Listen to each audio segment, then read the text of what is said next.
Actually, kanang add to cart ni alias, 1 year na niya gibuhat niya. Butan, very butan and good boy din na siya. O din na siya nag-check out og suway. So, ipa-add to cart na ako siya niya. Every month na siya top 3 nga iyang ipilion sa iyang cart niya. Mga akong reward niya. Okay. Good boy man dyan akong anak. Thank you Lord. No?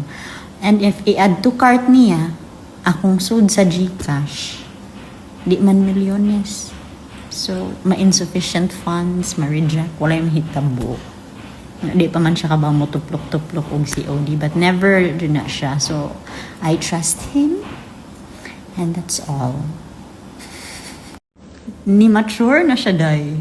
Ako na sad ang ni-immature ron, kaya ako na sinagsaba-saba din hi. Oy, pag sure. Di ba kung sayaw, masking bayran ko. Hindi na ako talent. Magtuga-tuga. Na mayroon naghubog. So anyway, na ko story one time, itong bago pa ko showbiz niya, required lagi ka niya, masayaw ka niyang noon time, show, noon time, ano ba to, Sunday, kuan dugay na kay ni. So, ipasayaw ko, sige, okay, mahimo, kay bago pa ka, so yes, okay, practice, apil ko sa practice, niya, live man to, kabaw kong live. So, may gani, daghan me, dili ra ako, daghan man me, so nagawas ko sa stage, mga 10 seconds ra rin, exit ra din ko, na wag tang nagkugalit. Dili, ano, yung pasayaw mo na, di man na to talent. Of course, dai. Di mahimo ugdi. Bisayaon dyan na ako kaya asa kung magbinisaya na kung sa apil siya gita Dela! Wala kay batasan! Nana hadlok siya, pero once na ako na siya na siya gitan og nang grabe kay grabe sa ding gibuhat. So na need disiplinahon, dili mahimo ang gentle parenting usahay. But lagi na, thank you Lord, butan kung anak katuluran na nako siya nakasab-an sa iyang life. Maihap na dyan ako niya, maminaw sad siya, tagam sad siya. Sama na as Derek kay traumatized kina siya. Siya na lang kuno magbuntis sunod. Traumatized kay siya. But traumatized siya kay nati one time. Pag 6 months ang mga buntis niya, grabe rin akong rage. Nagdagot ko niya, magigil ko niya.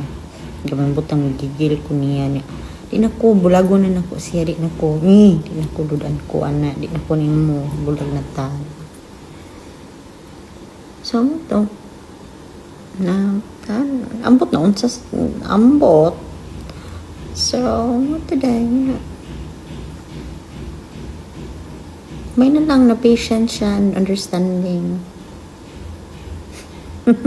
Kana day mo imposible kay yung school sulod ra sa mong village nya 3-minute drive ra from our house to his school. Pwede na ko siya palakon pero mura ragwa ma-enjoy ra na siya ana niya. Luoy kay siya abot sa school, basig ibuli siya kay singot na kay siya, baho na kay siya grade 1.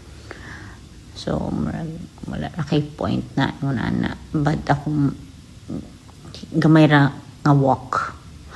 So, wala na siya iPad, man yung punishment as of now. Maminaw ra na siya. Basking na yung iPad sa yung atubangan.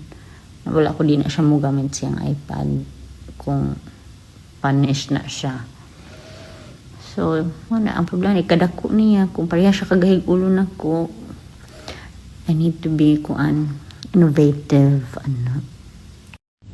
Uday, no? Especially kung sayo, yun na i-call out. But ako dyan na ang mga saba, ako ang bad cop.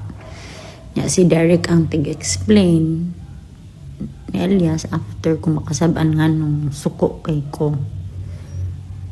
But after sa nako kasabaan si Elias, kanang calm na ang situation, ako sa siyang pasabdon nga no. But, na. Hmm.